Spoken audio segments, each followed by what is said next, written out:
Hey, thanks for coming. Welcome to the Love Shack.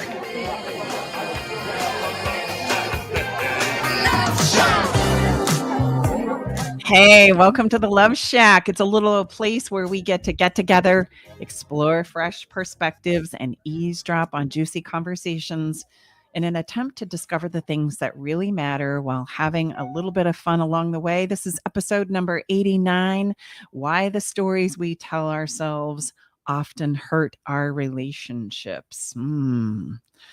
It can be really hard to understand why our relationships are struggling. And it can be even harder to talk about those challenges with our person, especially.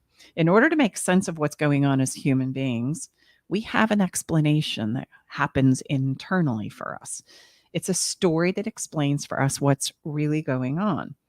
This helps us to understand and share with others why we are hurting or feeling the emotions that we are feeling. When we choose to, right? When we desire, we share this story when asked. This is the story, just to get you in touch with the story. It's the place that you go when somebody says, "Hey, how you doing?" Or, "Hey, what's bothering you? Look like you're kind of down." Or, "Hey, what's going on over at your house? I hear some things are happening there."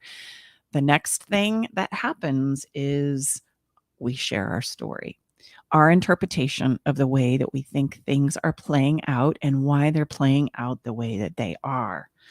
Our stories for each of us make so much sense and we understand them. And we have a tendency to feel like they are so spot on. I mean, otherwise, how could it be, right? And the truth is, your story is probably not as spot on as you think it is. Today in the Love Shack, we will help you understand why you create these stories and how they might be hurting you more than helping you. I know, that's kind of a bummer, right? It's like, oh, that story, that thing you're so certain about, that thing that's got an exclamation point and that we defend and that we fight for, it could be off base. Yes, it can be off base. And we're going to help you see and uncover some of the flaws that play out right before our eyes, so to speak, in our relationships with the stories that we weave. It's time for us to discover those so that we can understand the distortions and they can stop causing us to feel stuck. So we'll be right back to uncover some of those.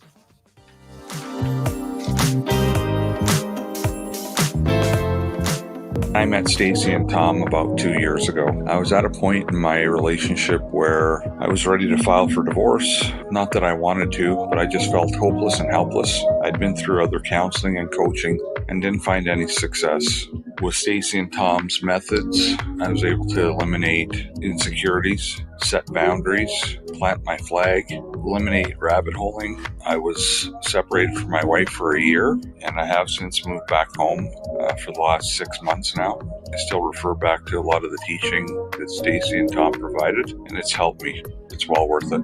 Don't let fear or doubt hold you back from learning what to do about your struggling relationship. Sign up for Stacy's new mini course, 5 days to save your relationship, to learn the 3 things you're missing from your relationship and get the exact roadmap you need to take to save it. Get instant access at stacybartley.com/5-days. That's stacybartley.com/5-days. Are you ready to venture off the beaten path, expand your mind, raise your consciousness, and open your heart? Allow me to entice you with interviews with amazing souls from around the world. Indulge in history, mystery, science, and spirituality. There's weekly skin tips, live esoteric readings, and answers to life's burning questions. So come join me, Sakura, your host, intuitive medium and spiritual hypnotherapist, each Wednesday at 2 to 3 p.m. right here on KKNW for Love from the Hip. Hi, I'm Coach Debbie from Story U Talk Radio, and I want to encourage you to write your book. Weekly, I offer topics about style and storytelling. I take your questions on our live show every Thursday at 4 o'clock, or you can subscribe to Story U, that's capital U, on any of your favorite platforms. Hi, I'm Stacey Bartley, the author of my new book, Feeling Like Marriage is Dead, a divorce mediator's guide to ensuring a lifetime of love. In this book, I integrate a no-nonsense grip on reality with a compassionate understanding of human behavior to provide you with a systemic approach to marital bliss that is easy to understand and implement in your life. Read this book to find out how to make marital magic happen, and you can do that by going to lifetimeoflove.me. Again, that's lifetimeoflove.me. Make us part of your daily routine. Alternative Talk 1150. Welcome back inside the Love Shack. We are your hosts, Tom and Stacey Bartley, and today in the Love Shack, we're exploring how we weave stories to help us make sense of the world and most specifically in our relationships. We share these stories with the people that are closest to us. And what's interesting is we'll also fight to defend these stories within us as well. When another person doesn't understand or agree with these same stories, we feel hurt and we also feel rejected. So, babe, I think we ought to start this conversation by exploring more about the movie, where it comes from, and why it is we develop these stories. I just said movie because that's what we call it in my work. We call it the internal movie, but it truly is the story, the narrative that we compile with inside of ourselves that simply makes sense of the experience that we are having as an individual, unique human being. So I'm stringing together in my story past events and experiences, plus my current experiences, plus my future hopes and dreams. And this all comes together in a story. And if you think about it, we all have a story. Like if somebody was to ask you how your day was or how the kids are, or, what's going to be your next career move, or let's talk about your investments. Let's talk about your relationships. Let's talk about how your kids are doing. We talk about these things, right? And anytime we start saying, okay, this is what happened, and I think this is what it means, that's our story or our internal movie at play. So we all do it. It's very human of us, and we can't even get away from this when we sleep because we dream, right? We're creating those stories and those narratives, working a few things out. And so this is what we mean when we talk about how it is we weave a story to explain why I might be struggling in my relationship, why I might be feeling the way that I feel or hurting. And this is also where we start to talk about the reasons why I'm hurt is because you did this and that, or you didn't do this or that. I start making sense of, and I might even start weaving a story that's not even rooted in truth because I'm simply jumping to assumptions and conclusions, which is what we want to talk about today. We want to talk about all the incredible, well, no, we're not going to talk about all of them. There's many as human beings. Let me just be honest. I said the word all. That's not what I meant to say. We're going to talk about a handful of the most popular cognitive distortions in our relationships today. Because as I weave my narrative, as I put together my internal movie, there is going to be some bias included in it. And these are things that can create flaws in our personal stories. And the kicker, babe? The kicker is that they seem like they're so spot on. Like we defend these. We go to bat for these. We break down our relationships over these because for us, they are the holy grail of all truth. They are reality. They are the truth as we see and know it. And so we can become very impassioned with our stories, even though there might be flaws in the assumptions and in the way that we are making them up and weaving them. And so today we wanted to talk about the handful of cognitive biases or distortions that can show up in our stories so that we can more easily, right, see, or I might be a little off base. It's just my story, right? Doesn't mean it's the holy grail of all truth. It just means it's what's true for me. And I can talk about that and I can share that. But it's also important for me to understand that my person that I'm co-creating life with, right? They also are going to have some cognitive distortions. And this is where a lot of our fights take place. And just to give you an example, this is where we will say things to ourselves like, why would they say that? Why would they go there? Why don't they know to do that? Why don't they remember? How many times have I got to say this? Those are all cues for Here we go. Cognitive bias, right? Those flaws in our stories and in our thinking are starting to flash. Yeah, it's, to put it in really, really layman's terms, it's to be very fair and to be very honest. It's very difficult for any of us to see things truly in a neutral manner. I mean, it's just not how life works. So everything that Stacey just described, maybe in a more technical vernacular, the bottom line is everything that we are experiencing is being thread through our internal movie. We say internal movie. It's just because people can get their arms around it. There's, more of a psychological, intellectual, term for that. But so, yeah, and then we're having this experience, and then our partner, husband, wife, spouse, significant other, whatever, is having his or her experience. And so just think of, like I always say, there's two tops spinning in their own worlds, and then we're supposed to just come together and have this happily ever after, wonderful life. It's like, you'll hear us talk about that. That's a great story. But man, and so yes, these things that are kind of closest and nearest and dearest, oftentimes there's about 8 of them that we in our body of work, finances and religion and children, and there's some hot ones there. There's a lot of story.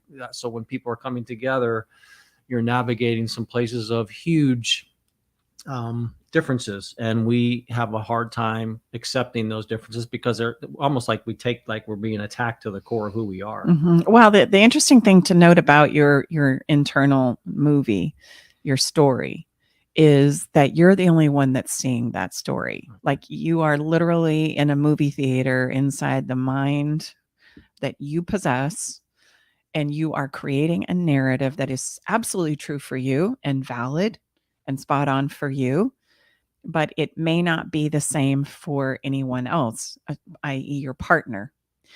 They're having their own individual experience as well. And this is where you'll start to see things like, why do you do that? How many times have I got to tell you?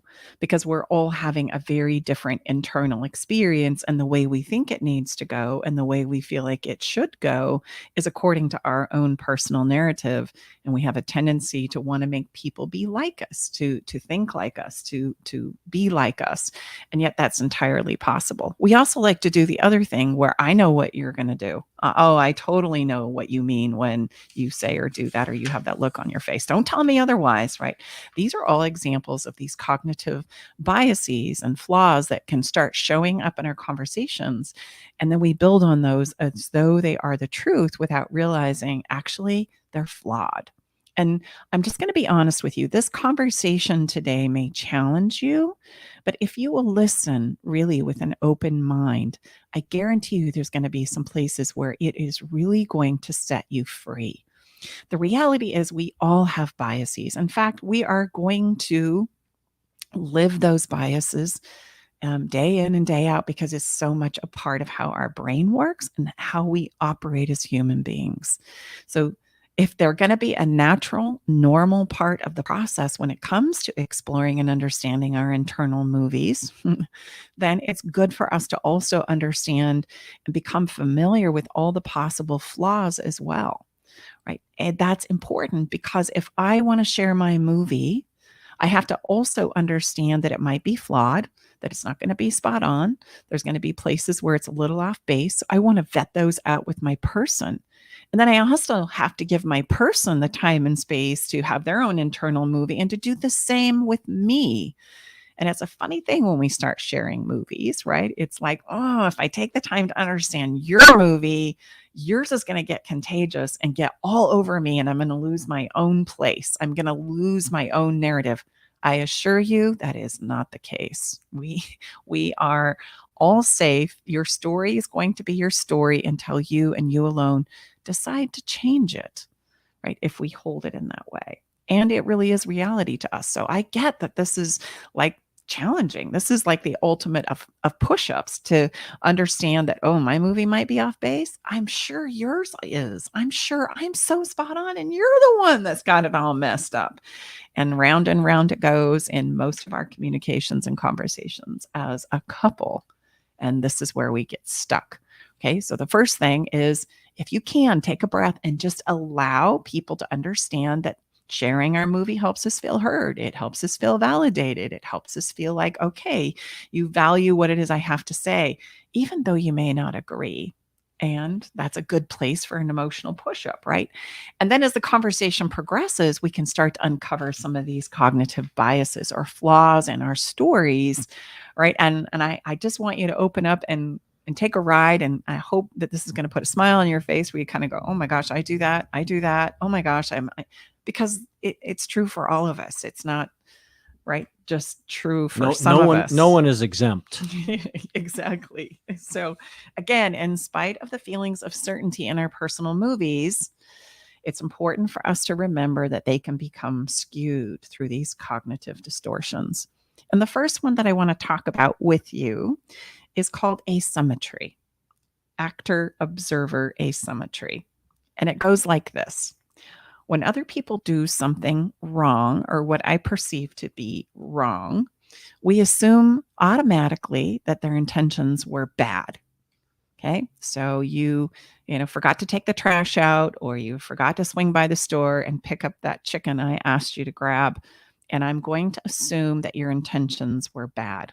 I'm going to assume that you don't care, that this relationship isn't valuable. You seem to be able to remember everything for everyone else, but it seems to me that when it comes to me, you forget again and again and again. So I automatically assume through this bias that your intentions are bad.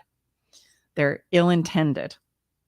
But when I do the same thing, I am going to, of course, I'm not doing it for that purpose. Of course, that it's right, appropriate. It's okay. It's not ill-intended, right? And this is a very common one in our relationships. And in fact, it's so common that for Tom and I, it happened just this morning as we were coming home from CrossFit. Honey, why don't you go ahead and tell this story? It didn't really happen. No. So we come home from it CrossFit. did. Our coon dog is very excited to go for a walk. I had to do something quick on the computer. So I asked Stacy if she'd just give me a moment or two. And it's probably more than a moment or two, is several more moments. It's probably like 15 minutes. Well, Yeah. maybe Yeah. 10. But at any rate. Okay. And Stacy was very patient. And then I said, okay, I'm ready. And then I came out to our living room, and it was taking a little bit longer after I had finished what I needed to get out the door walking. And I said, come on. And Stacy was very nice and said, honey, now wait a minute. I just was waiting patiently for you as you had asked. And now can you just please give me a moment for me to gather my sunglasses? And it was a very... My coffee cup? You're right. I mean, what did you say, though? I wasn't a lot out. Oh, and then I said, well, yes, I was. I reminded her that I was doing something more important than what I was doing while I was waiting for her. I was working. Therefore, he was entitled to work at the desk because he was working, and I should just be patient and wait for as long as it takes. And then when the roles were reversed, and she wasn't working, she was just not using her time wisely enough, in my opinion and vantage point. He couldn't give me the 30 seconds. We're literally talking 30 seconds, maybe, to gather my glasses and my cup. And he's like, come on. That is an asymmetry cognitive distortion, right? That is, okay, when I do it, you should understand, and I'm entitled to do it. And when you do it, right, it's not of good intent. You're misusing your time. You're misusing, right? And now I get to tell you, hurry. Come on.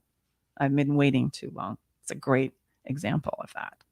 Let's move on to another wonderful favorite, a confirmation bias. Oh boy. Ooh. We could spend the rest of the show on this one. This is the tendency to only seek out views and attributes that reflect our own. A great way to explore confirmation bias is just ask yourself, are all of your friends like you? Do you believe in the same things?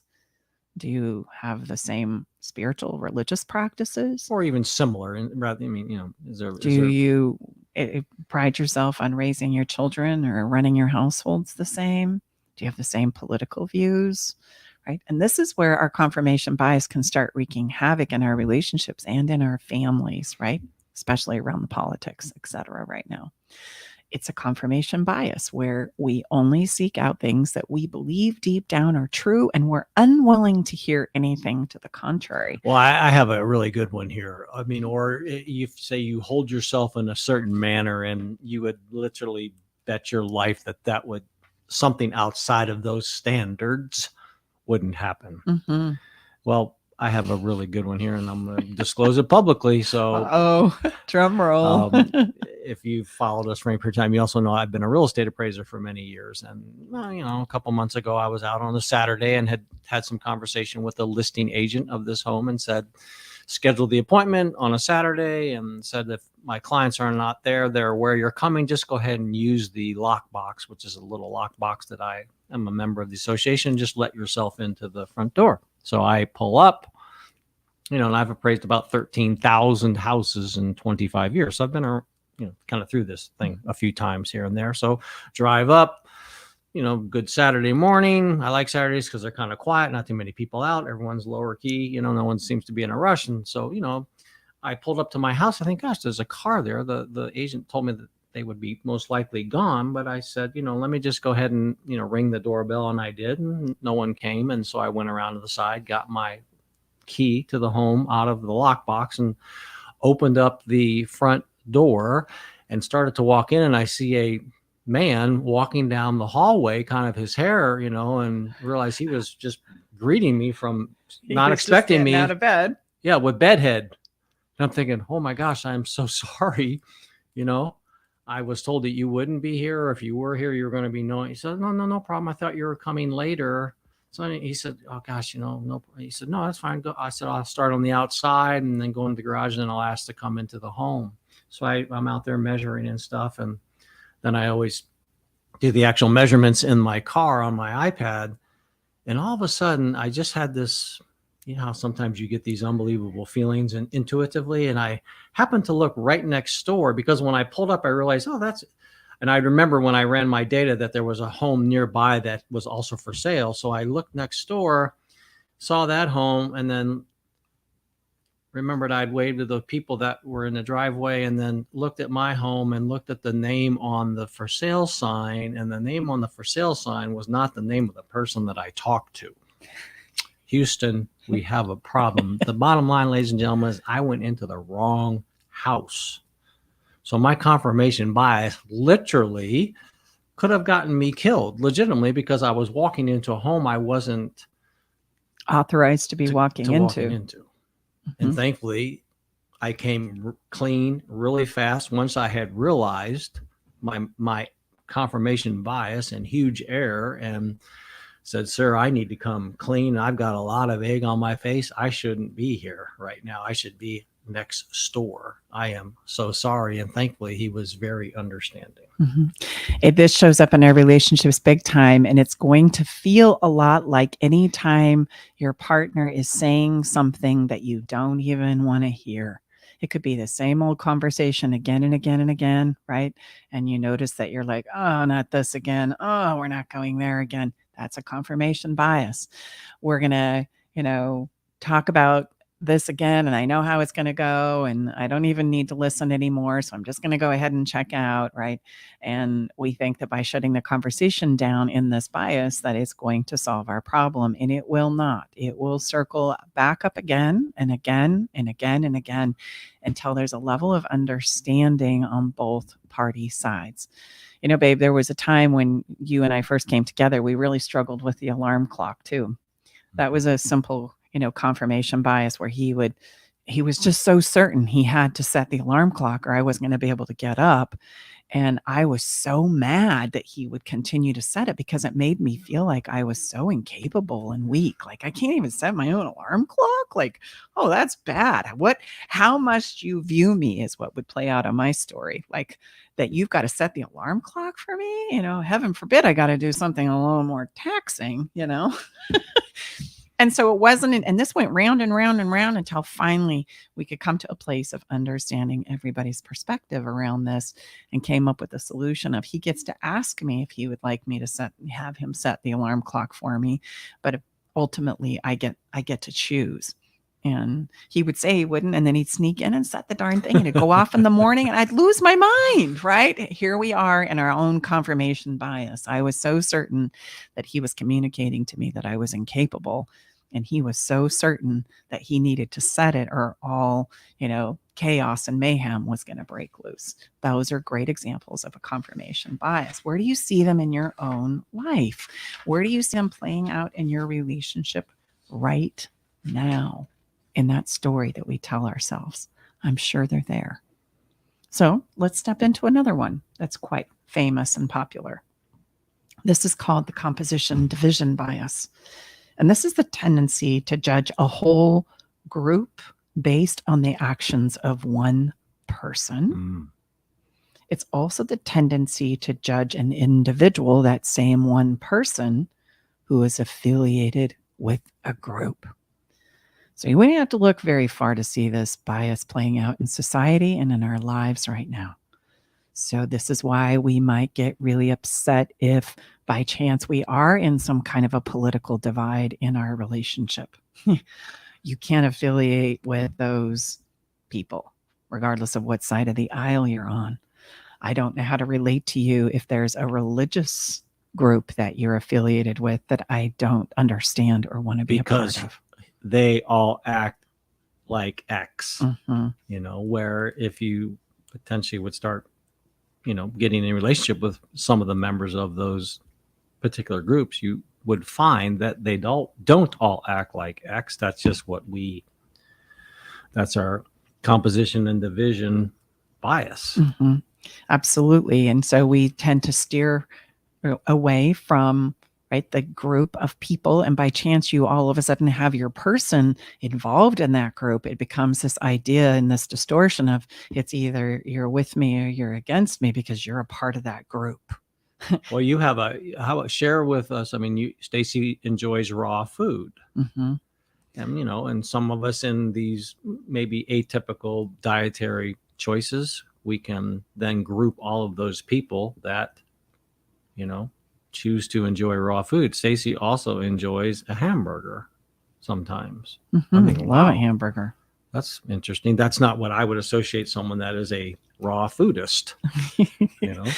Well, and as I stepped into the raw food community, I realized and recognized pretty early on that there's very much a purist type of a mindset there. You don't want anything that's like tainted or has additives or flavor colorings, anything that's of not natural, organic types of things are not going to bode well in this community. And then the other thing that was interesting, and I participated as well in my own wanting to be a part of, is that we're competing by how raw we are. Like I'm 80% raw, or I'm only 40% raw. Oh, bummer. You mean as far as how much raw food you're day. eating? And by the way, when we talk about raw food, for those of you who are familiar with this type of eating, we don't eat raw meat. It's fruits and vegetables, and the raw part is it's not cooked, right? So it's you're such a lucky man. It's fruits and vegetables. Most of it's dehydrated, but it never gets cooked above 150 degrees, just to kind of give you a context there. Now, I was taught when I was learning raw food, and the reason I sought this out was just for some health benefits. I did it with a sister of mine. She had been diagnosed with colon cancer, and we were really looking for some healthy ways to kind of like turn our health and our digestive problems in our family genetically around. And so this is what led us there. And I personally loved raw food. Some people go, oh my gosh, that's crazy. But my body just operates better on it. And so I really embraced it. But as I was stepping into this raw food conversation and started to compete by how raw can I get, you lose sight of, this is where it becomes a distortion. You lose sight about what works for my body and what doesn't work for my body. And I remember being also taught that if you go to some kind of a family function, then you just take your raw meal because everybody else is not going to be eating raw, and you just take your little raw meal and you pull it out and you enjoy that at the table while everybody else is enjoying the meal that's been prepared for everyone else. And I immediately thought that is not okay, because we connect so much as human beings around the food that we're all sharing and eating together.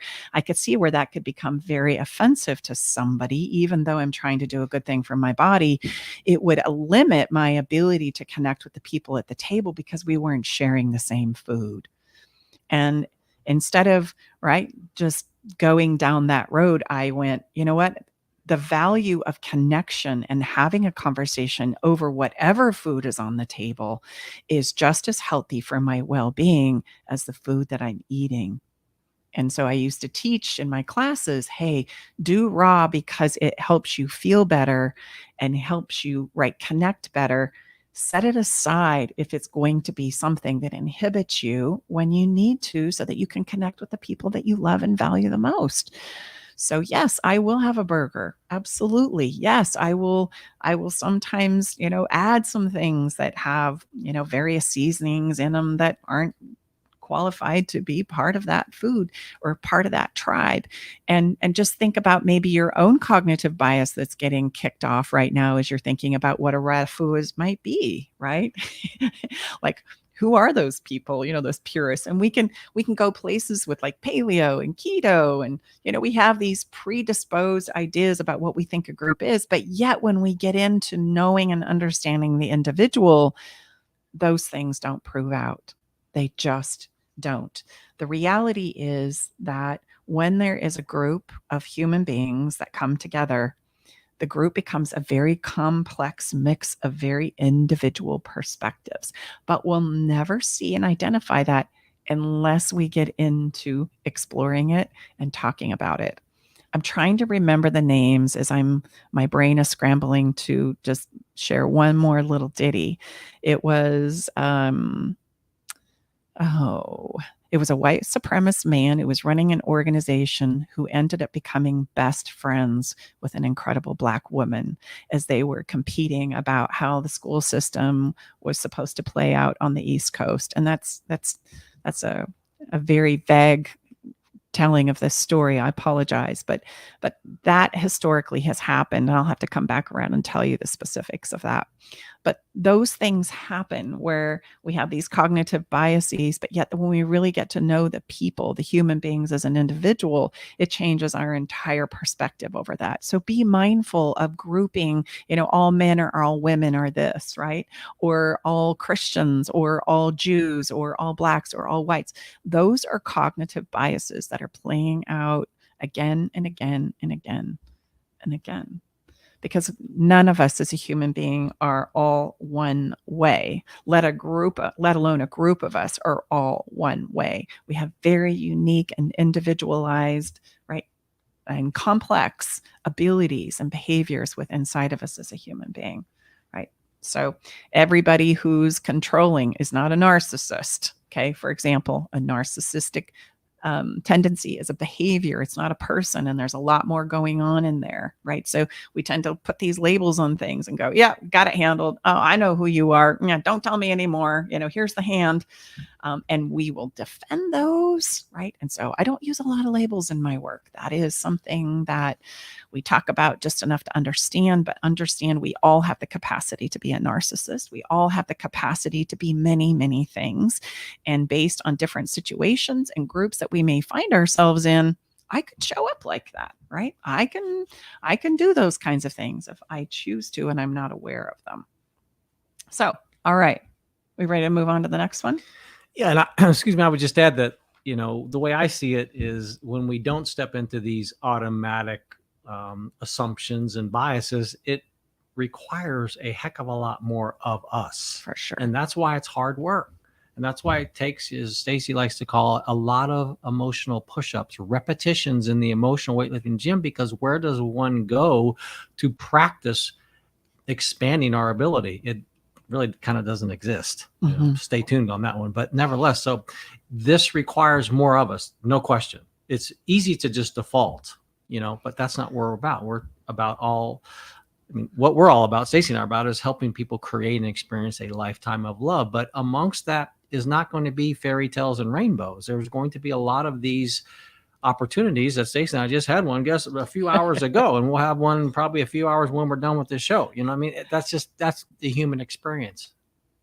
So let's talk about the salience bias. The salience bias. Our tendency to focus on what causes an emotional reaction, regardless of whether or not it is relevant or likely to happen or will happen again in the future. And the greatest example in our relationships is, quite frankly, some form of betrayal or infidelity that happens in our relationship. Big one because the idea of this bias is you've done it once, you'll do it again. And that is a cognitive bias. And we forecast into thinking, oh, it's going to happen again because you already did it. It's going to happen again. It's going to happen again. And that's the place or the bias that we live from, which makes it very, very difficult for us to move on from disappointment and messes, right, that we create in our relationships. They happen. It did happen. But the inability to stay rooted in this cognitive bias does not allow us to go forward. Instead, it kind of sets the benchmark of what's possible in our relationship, and we won't allow ourselves to take another chance and go forward. And here's the thing I want to reassure you with in this cognitive bias. If it's going to be a problem, I rest assured that it will show up in the future. You don't have to worry about it, right, happening again. We can let that go, clean it up as best we can, because if it continues to be a problem in the relationship after applying our best attempts to solve it and to understand it, it will show up again in the future. And then we'll address it right then and there and not 1 second sooner. That's the only way that we can truly allow ourselves to step out of this bias and give our relationship the new, fresh, do-over chance that it deserves. Would you say this is one of the greatest challenges of our clients that we work with in moving past some type of a betrayal or an affair? 100%. And we know how it plays out. The person who made the mess is trying to do everything they possibly can to demonstrate and show that I won't ever do this again. And the other person is constantly accusing them of doing it again and doing again. And if you haven't done it again, you're going to do it again. So I'm going to continue to push you away, make you pay, right? Pull away myself until I get the assurance that you're not going to do it again. And I want you to see in this cognitive bias, that's not possible. That is absolutely not possible. It just keeps everyone involved in a low grade of pain, right? And then something's going to happen there. The whole thing is going to, at some point in time have what I call a catalytic event where one person gets frustrated and says, there's no pleasing you now, I'm going to have to leave. Or the other person is just racked with, mental health challenges and anxiety, et cetera, because they can't seem to let this go. There's no winners there. The best thing to do is recognize and understand you are in a cognitive bias. And just because it happened once does not mean it's going to happen again. And in fact, you can not worry about that and just allow yourself to show up and do what it is you want to do to create a better relationship. And if it continues to be a problem, it will show up again and we'll address it then, but not a second sooner. Otherwise, you're almost taking that focus and you're ensuring that it will happen again. You're ensuring that that relationship will not last, will not make it. And this is why most couples struggle with getting over some form of affairs or infidelity. It's because of this cognitive bias, right? So then there's a negativity bias. And this is where we pay more attention to the things that are negative instead of the things that are perceived as positive, right? It's like this idea of, gosh, if we're going to make up a story, why is it that it's always kind of a, get your popcorn, get your Coke. This one's going to be a horror flick and really kick your fanny instead of, hey, let's create the best possible thing that could happen and let's pursue and let's go there. There's a whole piece of our work that we talk about when we're trying to solve the problems in our relationships. What we tend to do is go to the don't want, and we could write volumes and lists, right, of what we don't want and what doesn't work. We're so tuned into, most of us as human beings, with this bias. We can even walk into a room and we can go, that's a problem, that's a duh, and we can judge it. We can walk around a coffee shop and go, oh, that's a problem, that should be cleaner, that person doesn't know what they're doing. I mean, and we rehearse this so much that it's really well formed in our brains and in our cognitive thinking. The problem is that we don't ever think about what it is we want instead. And so we tend to bang around on the problem, and we can, bang around on it only so much without realizing we're not moving forward. And we won't move forward until we can take that don't want and say, this is what I do want instead. Now, that's a powerful place to be, because then I can advocate for it. But this negativity bias keeps us stuck in thinking if we just rehash the problem one more time, if we just decide and get to the bottom of who's to blame for this and who did it wrong, somehow it's going to set us free. And it's so just, as you take this journey with me, recognize, let's say you got to the bottom of it, and let's say you figured out who was to blame and what the mess was about. And now what? Like, now what are you going to do? Well, it doesn't solve anything. That takes me to, in this process that Stacey's talking about, it's do, want, and don't want. And I many times I can think back, and when we get to this do, want, literally you have this blank stare, and myself included, because we have so much bias towards negativity. So what we often do, well, then we start with the don't wants, and then you can just help the client flip it, right? So it's fascinating, because once we get there, then you can just flip it to the positive opposite side of the spectrum, so to speak. 100%. And then you can advocate it, and you can brainstorm it, and you can strategize it, and we can actually move forward. As long as we're banging on the problem over and over and over again, it doesn't ever take us anywhere, and we get lost in this negativity bias. This is also why on social media and news outlets and those kinds of things, negativity is so sticky. We can get lost in it.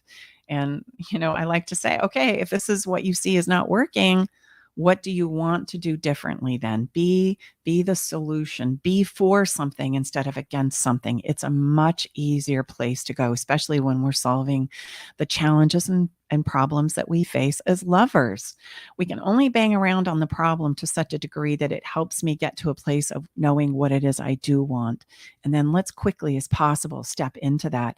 And if you don't have a filing drawer of want, right, or remedies for the challenges that you're facing, those are things that we have to develop. And most of us do have an empty filing drawer. So like, what do you want? Where do you want to go? What would you like to see change? What would you like to see play out differently? Let's talk about that, because those are the conversations that are going to help us move forward in our relationships, not rehashing, why you spent the money, or why you're late, or why you didn't take the trash out, or why you don't want to spend time with me, or you're never home, et cetera, et cetera. And so would you say, I know in our work too, we're different, because people say, well, wait, don't we need to address what's happened in the past? And correct me if I'm wrong. You say, yes, we will address that as it comes up as we move forward. Absolutely. We don't have to go digging for it. It will pop up if it's still a problem. So we'll address it then. And the past, right? What didn't work in the past really helps me see clearly what it is I want to adjust and do to go forward. So there's value there. And that's oftentimes what we step over. There's value in knowing, okay, that didn't work. But we don't take it the next step and say, well, what would work? What would we like to see happen? We just keep talking about the negative bias there. So we have one more that I want to slip in here with the few minutes that we have left for our heart of the matter. And this one always makes me smile, not because it's a positive thing, but because I have this experience with Tom again and again and again about dancing. And this so is impact bias. This is an impact bias. And this is our tendency as a human being to overestimate the future impact of whatever is occurring in the present moment. Like, oh my gosh, this is going to be a disaster. And oh my gosh, this is never going to work. And this is going to be horrible. And I'm not going to be able to have any fun, right? It's kind of our we see something, and then we kind of like 100 times what we think the catastrophic event is going to be in the future. And ironically, out of all the things that could wreak havoc in our relationship, one of the things that plays out very commonly for Tom and I in this bias is my love of dancing and Tom's resistance to it, right? And his impact bias is like, oh, it's too far. Oh, it's too late. That's never going to work. I mean, we can't do it this weekend. He's got 1,000 reasons why going dancing on a Friday or a Saturday night is just completely out of the question. Until I get him in the car and we go down and have a great time. And I kid you not, with uncanny precision, we're driving home, and I swear he'll do this every time. He looks at me and goes, that was so much fun. Why don't we do this more often? And I want to just go, what in the world? Why does this have to be so difficult? It's because of his impact bias. Like the future is going to play out like this, and it's going to be horrible, and it's not going to be any fun. And then I'm not going to be able to get up and get done what I want to in the morning, et cetera, et cetera. And so there it is. And then when you go and have the experience, it's like nothing like you thought that impact was going to be in the future. And we can do this when we're planning money, right? If we're coming up short in our finances, or things are changing when we didn't get a chance to buy that house, or maybe we're stepping in to buy that house right now, or hey, we're trying to pay off credit card debt, et cetera. We can so escalate what we think our future impact is going to be. And I just want you to know and understand that, number one, take a deep breath. Right? Number two, you're probably overestimating what that impact is actually going to be on you, on your loved ones, and on your families, right? We're going to overshoot that. We're going to make it so much worse than it really is. And it's going to drive our anxiety right now. So if you find yourself there, your best remedy is just to take a pause and breathe and realize, okay, I don't know how this is going to go. That's the truth. We don't know how this is going to go. And all I can do in this moment is the very best I know how. So let's just focus and do that and not worry about the future, and let the future take care of itself. You're trapped in a cognitive bias. So I hope that gives you some things to think about in regards to the movies and the narratives that we make up in our day-to-day experiences. These are the most impactful biases that show up in my own life, as well as the clients that I serve. And if by chance you need some help getting through some of these or seeing some of these things, really great news for you. This is exactly what we do. And I would just leave you with this.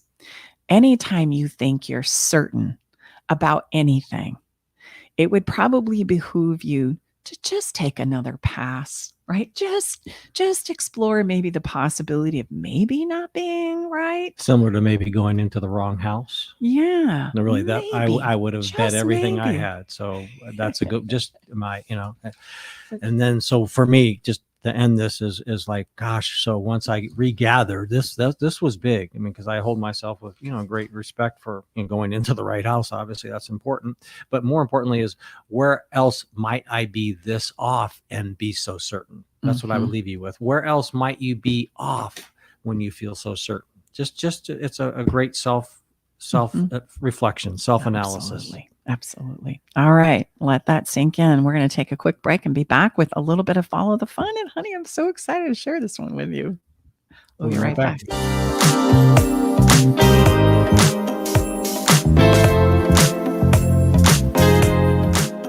Hey, babe, did you know that the average couple spends only 2 hours a day with each other? And the majority of that time is spent eating, watching TV, and surfing social media rather than connecting with each other. And if children are involved, my gosh, it's even less time than that. I know, babe. That's why you created our conversation cards for connection, because they're the perfect conversation starter. So the next time you're sitting on the couch, rather than turning on the TV or grabbing your phone, pull out a card and get ready for some good old-fashioned laughter and love and connection. Yeah, you can get your cards at stacybartley.com. Want to hear something different from talk radio? Keep your dial on Alternative Talk 1150. Welcome back inside of Love Shack. We're going to step into a little bit of fun. What? And I don't know what the fun is. I typically don't know. Just so you know, I know Stacy's cooking up. This is like, she's like a little mad fun scientist. I know, they're really kind of fun for me. I get really, so really what's excited. fun this week? So I want to talk about kissing today, and I'm calling this the kissing face-off. The kissing face-off. Yeah. I also want to just point out, anytime we need to, we can put our problems on the shelf. And that's why we include these in every episode, because sometimes we need to put our problems on the shelf and just take a moment to refuel our emotional gas tanks with a little bit of fun. And there's no better way to do it than this. And right? I just might throw in, that might challenge one of our biases, like, oh no, we can't be talking fun. And Stacy does this a lot to me, like, oh, we're not a Sunday night go to an outdoor concert family. Sunday night is we stay home and think about our week. And we just went to an outdoor concert last Sunday. So again, this can maybe be a very strong challenge to one of our strongly entrenched biases to have some fun. Can't have any fun. I got problems. Well, guess what? Problems are going to be there. You can set them on the shelf and have a little fun. In fact, you must, or you're going to run out of gas. So, and there's nothing like, kissing mean, we think about it, that's what brought us together. Those, for most of us, are the first experiences that we had of like stepping into this, sensuous pleasure of kissing when we were teenagers and maybe college. Hopefully adults too. Yeah, absolutely. So kissing, it takes us to that place, and we don't have to push it any further. We can kiss for the sake of kissing, which is what I want to encourage you to do. I also want to remind you that kissing can be done in many ways and in many places. And so I've turned this into a little bit of a get to where have some fun and play it out like this. I'm going to give you a simple kiss, and then you're going to give me back that simple kiss, but you're going to add something to it, like a light peck on the cheek. And so then it becomes my turn again, and I go a simple kiss, a light peck on your cheek, and then I add something to it. And then you have to remember that and then do it back to me. So then, and you can start to see where this is going to become complex. This is going to absolutely turn into not only an ability to kiss and kiss a lot as we play this out, but it's also going to challenge me to remember and to think about, okay, you did this and this and this, and now get creative and use your imagination, and I'm going to add this to it. And it makes for wonderful kissing and a lot of fun. And you can also even just turn this into a bit of a competition. If you want to say, okay, whoever loses this has to make dinner tonight or do the dishes, right? You can absolutely sit down on the couch, do 3 rounds because you want to win the best out of, 2 out of 3. So I would recommend you do 3 rounds of this and then just take it as far as you can. I want to leave you with some help in the imagination creativity department. I want you to remember butterfly kisses. I want you to remember Eskimo kisses. Does everybody know what those are? Do you know what those are, Tom Bartley? Is that? You can show me when we're done. Okay. I don't know if I know what's the one with your eyelashes? That's a butterfly kiss. I know An that Eskimo one. kiss is when we rub our noses together. Okay. Yeah. Vampire kiss. You know what that is? No. It's where I bite you on the neck. Oh. Where I kiss your neck. Ooh, yes. And don't forget the drag your tongue across my lips, right? Kind of thing. I'm looking at you, Mr. Bartley. We're going to play Our this when we're engineer done. has his We're gonna hand go on the mute switch right now. Mrs. We're going to go Bartley? 10. We usually eat after we record here, and whoever loses this, right, is going to fix the meal. Okay. Deal? 2 out of 3. I'm not doing it. Yes, you are. Hey, and if by chance you're feeling like this is out of reach in your relationship, right, or you have some cognitive biases around this, that's a great sign that maybe we need to get some help. Right? We want to be able to kiss and enjoy and explore these things with inside of ourselves with our person. And the only thing that's ever going to stop you is you. So as we wrap up this episode, we also share with you a song that we've picked for the episode itself. And today's song is one of my favorite singers. Her name is Adele, and she has a beautiful new song called Go Easy on Me. And I chose this song for our episode because of our cognitive biases. We can fall into, and in fact, it's going to be inevitable that we do things that we feel out of control of, but that yet have the power to change the trajectory of our entire life.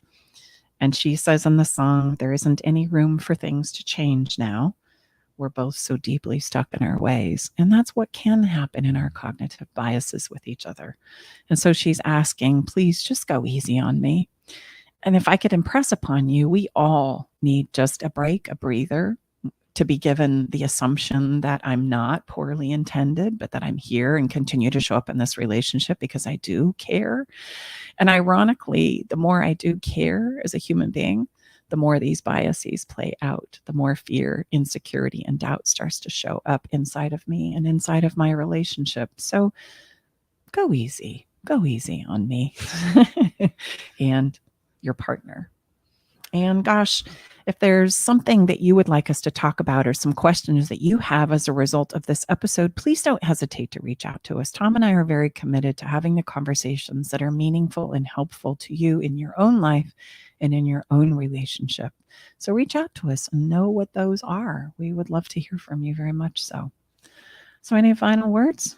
No, I would say that this hopefully has really challenged you in a good way. And again, none of us are exempt from these biases. It's how life is lived. So number one, just have that awareness, hopefully is very helpful for us. And then number two is like Stacy said in the song, will listen, powerful song, but just give your partner, give your family, give your children some grace and some ability to be vulnerable and some space for that to happen. And then, again, I think of a wonderful visual that we have in our work where we think everyone is at the movie with us, but we have a picture, and maybe we could have that in our show notes, to where the only one in the movie is just you.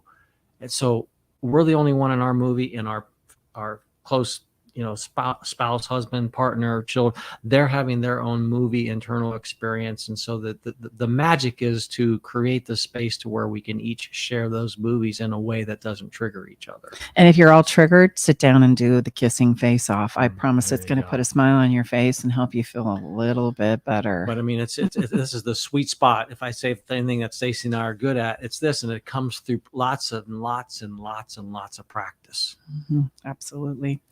Hey, a special thanks to you, our listeners. Help us spread the word. It's been great to be here with you today. And we're going to send you off with a big hug and a kiss. I wish. Absolutely. Great to be here with you guys.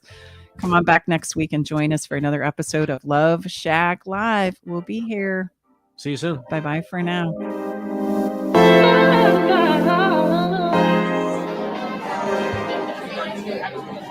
Thanks for joining us today in the Love Shack. We hope you came away with something that made your toes tingle. To learn more about everything you heard on today's show, go to stacybartley.com/podcast. Love the show? Help us spread the love by sharing the show with others. Okay, everybody, time to go. We got to close the doors to the Love Shack for this week. You don't have to go home, but you can't stay here. Come back next week, though, and join us for another edition of Love Shack Live with Tom and Stacy Bartley.